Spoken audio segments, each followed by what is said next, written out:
amigos de Edit Cultural, buenos días, soy Kiara Barrios. El día de hoy estamos con Karen Bernedo y Carlos Eduardo, Carlos Risco, quienes han hecho el proyecto Archivos Impostores, un proyecto que busca reivindicar a las mujeres que no han sido visibilizadas en un momento de la historia donde en realidad nosotros atravesábamos muchos cambios y necesitábamos también de esa oportunidad. Bienvenidos Karen, bienvenido Carlos. Hola Kiara, muchas gracias por la oportunidad de poder difundir nuestro proyecto aquí en tu espacio. Gracias a ustedes.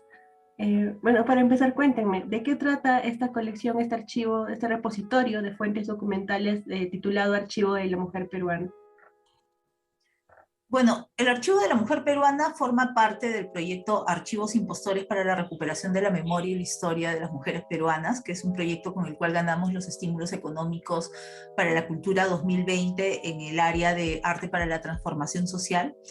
Y de lo que se trata, así como su mismo nombre lo dice, es como de llenar un vacío que que ha habido, ¿no? Sobre todo desde finales del siglo XIX, principios del siglo XX, durante un lapso de años en el cual las mujeres adquirimos nuestros derechos fundamentales como la educación, el trabajo, los derechos políticos, ¿no? Y cómo estos hechos fueron totalmente invisibilizados en el relato mediático y en el imaginario nacional. Entonces, de alguna forma, cómo podíamos nosotros no reescribir la historia, porque la historia es la que es, o sea, esas mujeres existieron y forman parte de la historia, sino la forma en la que se interpretaron esos hechos en la historia, cómo los podíamos sacar a la luz, ¿no? Y usamos la estrategia de la portada, ¿no? Porque siempre se dice, bueno, salió en portada, ¿no? Cuando tú hablas de la portada, en la portada sale lo más importante, lo más relevante, ¿no? Y cómo de alguna forma las mujeres nunca fuimos portada de nada, ¿no? Si uno revisa los diarios de esa época, no hay mujeres, pero si uno revisa periódicos como La Crónica, periódicos ilustrados sobre todo, sí hay hombres, sí hay médicos, o abogados, historiadores, todos ellos están en las portadas, ¿no? Y sin embargo las mujeres que ya veníamos escribiendo, yendo a la universidad y conquistando logros que eran difíciles para nosotros, porque llevamos siglos de atraso con respecto a los hombres, no estábamos ahí, ¿no? Entonces, de alguna manera, cuando quisimos hacer este proyecto fue darle una vuelta de tuerca a este imaginario que se había construido a partir de este relato mediático, ¿no? Sí, muy interesante lo que dices, ¿no? No es que también nosotros no hayamos tenido participación, sino que no se ha visibilizado, y al no visibilizarse es como si no existiese. Ese es el gran problema. Y cuéntame, Carlos, como artista visual, ¿qué es lo que te sedujo a este proyecto? ¿Cómo es que ingresaste a Archivos Impostores? Gracias, Kiara. Sí, como comenta Karen, hay una parte que tiene que ver con la investigación que ella viene haciendo hace ya varios años, ¿no? O sea, de hecho, hemos trabajado en algunos proyectos anteriormente y este tema que tiene que ver con la reconstrucción, la revalorización, darle una vuelta de tuerca a la perspectiva de la memoria histórica, sobre todo de las mujeres, me resulta interesante. Quise como que participar también en alguna de los proyectos en los que nos íbamos involucrando, ¿no? Entonces, a partir de ahí es que nace como que esta coincidencia, está la posibilidad de trabajar con este archivo, con estos hechos que ya han estado siendo compilados por ella durante un tiempo, y más bien mi aporte entra en darle un poco el formato, la visualidad y la parte que tiene que ver con la construcción de dinámicas pedagógicas, que es donde creo que hay una potencialidad que es necesario trabajar, ¿no? Hay, como se estaba mencionando, todo un relato histórico que no necesariamente es equitativo, mejor dicho, podemos encontrarle muchos vacíos para llamarlo así. Y ahí hay una actividad, hay un accionar que es necesario empezar a dinamizar, que es necesario empezar a actuar para tener una perspectiva diferente y más amplia de la historia y de nuestra propia construcción ciudadana. Entonces, más o menos ese fue el interés y el momento en que nos encontramos en la elaboración del proyecto, ¿no? De hecho, si no hubiese el insumo, que me parece que es lo fundamental de este proyecto, no se podrían generar ninguna de las demás cosas, ¿no? Primero está la parte en la que uno ubica, identifica, investiga estos hechos, y a partir de ahí es encontrar cómo en el contexto actual puede incorporarse diferentes estrategias para darle difusión, visibilidad y el trabajo con la memoria, que es de verdad lo que a mí me interesa, y de hecho con Karen también hemos trabajado sobre ese tema antes en otros proyectos, ¿no? Por ahí va, entonces. Me gusta mucho la inclinación del proyecto porque, como dices, también genera herramientas pedagógicas, ya que nosotros tenemos un vacío en esa historia y qué importante sería para niñas peruanas ver los logros que están dentro de archivos impostores, ¿no? ¿Cuál ha sido el criterio para escoger o qué tan difícil ha sido, ¿no?, recopilar esta información de todas las mujeres peruanas que hay ahí? Porque son cerca de 100 archivos y me gustaría que nos cuenten un poco la historia detrás de todas estas maravillosas mujeres que vamos a ver. Mira, yo creo que ahí hay varios logros que se han ido rescatando en este contexto del Bicentenario, lo cual a mí me da gusto, porque antes no se han puesto en valor, ¿no? Pero en estos últimos años quizá el contexto del Bicentenario ha abierto como una ventana de oportunidad en la cual editoriales, artistas, instituciones, el mismo Estado se han interesado, ¿no?, en proyectos que antes no les causaba interés. Entonces, claro, ahora se les da importancia. Ahora tú tienes un carnet universitario con María Trinidad Enríquez, que es la primera mujer que antes de que salga la ley de 1908 logra entrar a la universidad, pero tú dices, ¿por qué este carnet sale en el 2019? O sea, ¿por qué en el 2019 recién reivindicas a una mujer que fue la primera en ingresar a la universidad, cuando San Marcos existía 4 siglos antes y solamente habían estado los hombres, ¿no? Entonces, yo creo que hay esos hitos que los tenemos bien presentes, pero que de pronto a mí, como lo que decía Carlos, ¿no? En esta serie de proyectos que vengo trabajando y que ha habido mucho trabajo hemerográfico ahí, me doy cuenta por qué ocupan nada. O sea, por qué María Trinidad Enríquez no hay registros de prensa sobre ella más relevantes, por qué el mismo hecho del sufragio femenino ocupa de un tabloide enorme, ocupa un cuadradito, o la primera alcaldesa del Perú, que sale dentro de un periódico refundida, de un periódico La Tribuna, un periódico aprista, ¿no? Entonces, son logros muy importantes que, sin embargo, o no ocuparon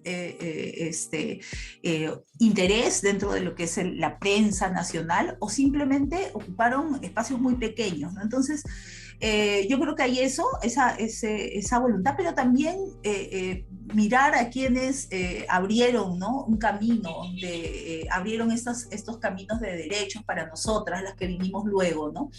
Entonces no solamente está la primera universitaria, la primera mujer que va a la universidad, sino la primera médico, la primera mujer que ocupa la dirección de un museo, la primera catedrática, ¿no? Que son logros que no se hubieran dado si no hubiera una María Trinidad Enríquez, ¿no? Y que gracias a la cual nosotros también somos mujeres profesionales y de alguna manera se ha normalizado encontrarnos en espacios de direcciones, de coordinaciones, aunque aún falta mucho trabajo por hacer, ¿no? Entonces ahí fue un trabajo muy bonito con Carlos, porque además ha sido divertido tener que imaginarnos absolutamente todo. Todos los nombres de las portadas son falsas, nunca existieron, ¿no? Entonces, ha sido un juego, ¿no? Con Carlos también de imaginarnos inclusive dónde está el taller, cuánto cuesta, ¿no? Tratar de ingresar en ese mundo de escritura, cómo se le llamaba a la mujer en ese momento, ¿no? Digna representante del bello sexo, pero es que así se escribía, ¿no? Entonces, ha sido todo un juego de imaginación también, ¿no? Muy, muy bonito. Sí, de hecho ha sido bastante bonita esa parte, y un poco enganchando con lo de los hechos que preguntaba Kiara, aparece este uso simbólico de la portada, ¿no? De hecho, a partir del trabajo hemerográfico de investigación y también algunas coincidencias que yo he tenido en mi propio trabajo como artista visual, hay este elemento portada que se utiliza de una manera muy potente para intervenir en los imaginarios de las personas, y lo podemos ver en el cotidiano.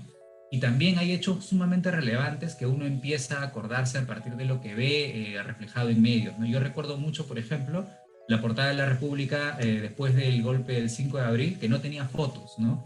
Es una portada memorable, y sin fotos, sin imagen, es totalmente simbólica, ¿no?, y sintomática. Y este elemento también llevado al plano que nos aborda ahora en el proyecto, por ejemplo, para construir la memoria cotidiana, ¿no?, que tiene que ver con el ejercicio de la masculinidad en la sociedad, nunca ha sido cuestionado, ¿no? Pero, sin embargo, sí se ha utilizado mucho la imagen de la mujer para construir otro tipo de relatos, ¿no?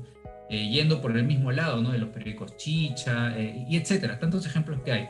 Entonces, era sumamente pertinente, potente, poder manejar nuestras propias portadas precisamente como un vehículo que dinamiza la memoria y poder encontrar una perspectiva crítica a toda esta construcción, ¿no? Entonces, ahí es como que surgió también la idea de ver, hay que darle una connotación un poco como más histórica para que sean portadas viejas, ¿no? Que tenga estos nombres similares a los de a los que se usaban antaño, ¿no? Estaba como que habíamos puesto en algunos diarios que estaban como que en masculino, pero ahora en femenino, no sé si me corregirán si está mal dicho, pero era un poco la idea, ¿no? Bueno, eso me parece que también es fundamental, ¿no? Que engancha en el proyecto y genera esta imagen del uso de los archivos impostores. Creo que se logra y que también es realmente seductor, o sea, la gráfica sí te lleva a mirar y a resaltar la figura de esa mujer que está en la portada. A mí me gustaría saber mucho sobre, bueno, ya que han hecho un estudio, ¿no? En la biblioteca antes de lanzarlo todo, ¿qué se han dado cuenta que quizás como profesionales y miembros de la sociedad también, qué efectos tiene el hecho de que no se haya visibilizado a la mujer antes con nuestras niñas y mujeres peruanas? Mira, yo creo que cuando tú ves a alguien que lo logra, termina siendo un referente para ti, ¿no? Yo hace poco para otro proyecto entrevisté a una chica que es especialista en deporte, ¿no? Y ella decía, claro, si tú no ves mujeres haciendo deporte, ¿cómo te imaginas tú misma haciendo deporte? Una niña, ¿cómo se imagina? Y hablábamos de Julia Sánchez Deza, por ejemplo, la primera velocista campeona panamericana que en 1952 hace, ¿no? Gana un título que se demora 18 años en romperse su récord, ¿no? Y nosotros tuvimos a las mejores velocistas de América Latina en los años 50 hasta los 70 y nadie se acuerda de eso, ¿no? Ahora, bueno, está Inés Melchor, Gladys Tejeda, que son fondistas, pero nosotros alguna vez los peruanos tuvimos buenas velocistas, ¿no? Y nadie sabe quiénes son. Entonces, esta chica decía, claro, si tú no ves a alguien que está haciendo deporte, tú no te imaginas tú misma haciendo deporte, si no la ves en los medios, si no la ves en la portada, ¿no? Si no ves a las mujeres yendo a la universidad, ¿no? Ni siquiera se te pasa por la cabeza que tú también lo puedes hacer. Entonces yo creo que eso es lo importante de tener referentes, ¿no? De que esas mujeres sí existieron, sin embargo, estuvieron totalmente al margen, ¿no? De los relatos nacionales, de los relatos oficiales, de los relatos mediáticos, ¿no? Y de alguna manera la portada les regresa o les restituye esa importancia que les fue negada, ¿no? Ahora, la estética, nosotros soñamos, ¿no? Con que alguna vez la gente comparta tanto las portadas, se las baje, las descargue, que la gente se comience a confundir también, ¿no? Y no sepan si existieron o no, si son falsas o no, si los periódicos existieron, ¿no? Porque todos los hechos que están ahí con sus fechas y sus protagonistas sí son reales, ¿no? Me gusta mucho justamente esta visión, ¿no? Que si no vemos que alguien puede llegar a ser justamente eso que tanto anhelamos, desechamos el sueño y consideramos que también nuestro país es uno de los más altos en índice de pobreza. Entonces, ¿cómo puedes estar segura o seguro de que realmente eso que tanto deseas puede ser real? Puede estar hecho para ti, para una figura de mujer que normalmente ha sido pensada para dedicarse a otro tipo de actividades, ¿no? Y que se mantiene. Ahorita quiero tocar más esa parte de las herramientas pedagógicas. El proyecto ha sido creado para esa finalidad también, ¿no? Entonces me gustaría que me cuenten un poco más de eso, cuál va a ser el uso para nuestros maestros y maestras. Sí, hay una parte del proyecto que tiene que ver con la utilización de las portadas, básicamente como un material que detone ciertas reflexiones sobre lo que justo Karen estaba comentando, ¿no? Sobre cómo es que se ha construido esta idea de la mujer en la sociedad y cómo la manera como manejamos las imágenes y la manera como hacemos como sociedad para visibilizar ciertos roles con respecto a otros termina condicionando en cierta manera tu propia perspectiva y de construcción individual, ¿no? Hay un juego bien loco que pasa cuando nosotros, hablando pedagógicamente, que pasa cuando nosotros aprendemos ciertos conceptos, ¿no? Yo te digo, por ejemplo, piensa en un deportista o en una deportista, o yo te digo, piensa, no sé, en política y aparecen imágenes en tu mente automáticamente, ¿no? Y ahí el ejercicio es, ¿cuántas de esas imágenes representan o corresponden a mujeres?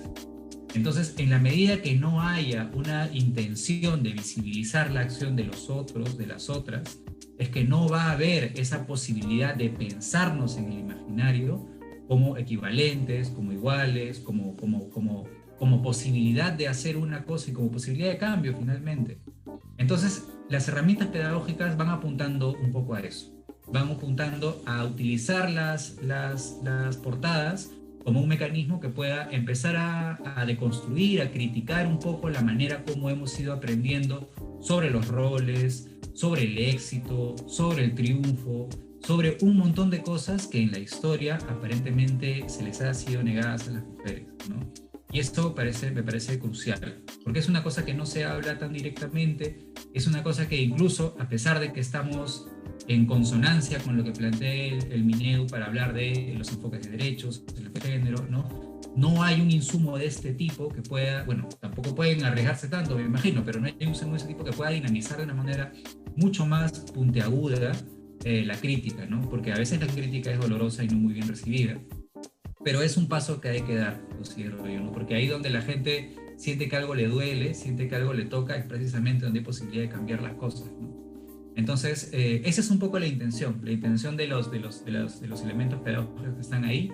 Hay hasta el momento, me parece, cuatro posibilidades de talleres. Hay también una pequeña herramienta multimedia para que es como un PowerPoint para ir explorando otras posibilidades para hacer los talleres, y la idea es seguir nutriendo conforme podamos seguir también haciendo más talleres, ¿no? con la gente que lo necesita. Eso. Sí, solamente para agregar, hay un componente pedagógico que también a mí me gusta mucho, que tiene que ver con esta relación con el presente y cómo de alguna forma se siguen rompiendo esquemas, ¿no? O sea, siguen habiendo mujeres que siguen siendo pioneras, que siguen rompiendo techos de cristal.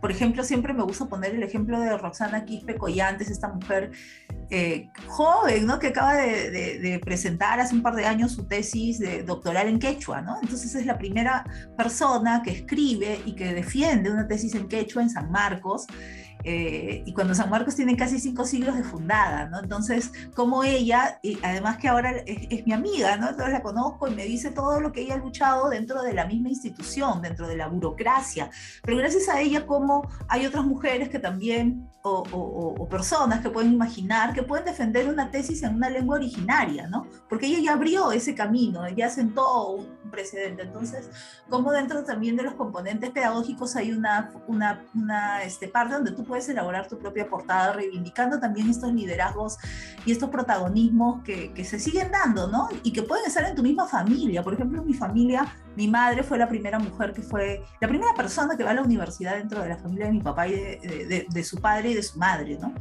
Entonces, yo creo que eso también es chévere, ¿no? Poder conectarlo con el presente, ¿no? Poder reivindicar esos protagonismos y esos liderazgos locales, ¿no? Qué positivo y qué bueno que rescaten eso, ¿no? O sea, no solamente es ya la historia, sino también mi historia como mujer, la historia de mi familia dentro de mi árbol, ¿no? Todo lo que puedo lograr y llegar a ser. He visto que me comentaron al inicio que el archivo de la mujer peruana solamente es una primera parte de los archivos impostores. Me gustaría que me cuenten qué más va a venir. Bueno, sí, el archivo de la mujer peruana es la hemeroteca, es la parte, digamos, virtual. Nosotros hay una serie de otras actividades como talleres, conferencias, ¿no? Y también hay una parte física, ¿no? Que vamos a hacer una exposición presencial de los archivos, ¿no? Sí, eso es justo que creo que era mencionadas al principio, ¿no? Es parte del proyecto, ¿no? Hacerlos en físico, o sea, tener en físico el repositorio y poder mostrarlos en algún espacio.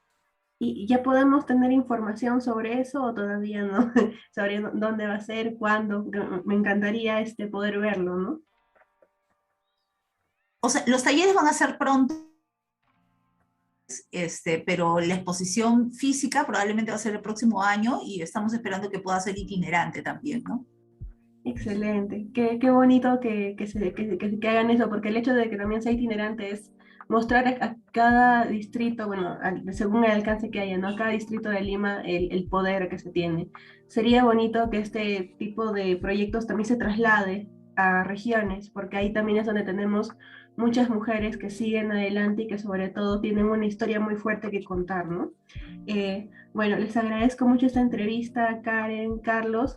Les recuerdo a todos que el archivo de la mujer, el Archivos Impostores, la Hemeroteca Archivos de la Mujer Peruana, ya se ha lanzado este lunes 18. Ya pueden visitar la página, son más de 100 archivos que pueden ver, que pueden disfrutar. Y bueno, finalmente, Karen, Carlos, les dejo las palabras finales y cualquier otra invitación que ustedes puedan tener. Bueno, nada, invitarlos a revisar la página y que si quieren que hagamos un taller o algo, también nos avisen, que nosotros estamos súper abiertos a poner en diálogo los archivos impostores no sé, con las experiencias, con las personas en general. Entonces, que estamos muy abiertos, hay un correo, que nos sigan en las redes, ¿no? Nada, eso, ¿no? Por lo pronto, ahora que acaba de salir el archivo, muy ilusionados de que la gente lo visite, ¿no? Sí, bueno, de mi parte lo mismo, ¿no? Reforzar lo que dice Karen. Si alguien necesita, quiere, le interesa un taller, que escriba en las redes o en la misma página, hay un formulario para contactarnos. Entonces, por ahí podemos coordinar ese tipo de cosas y que nos sigan y que visiten y que comenten si les gusta. Invitados todos para sumarse y explorar este proyecto.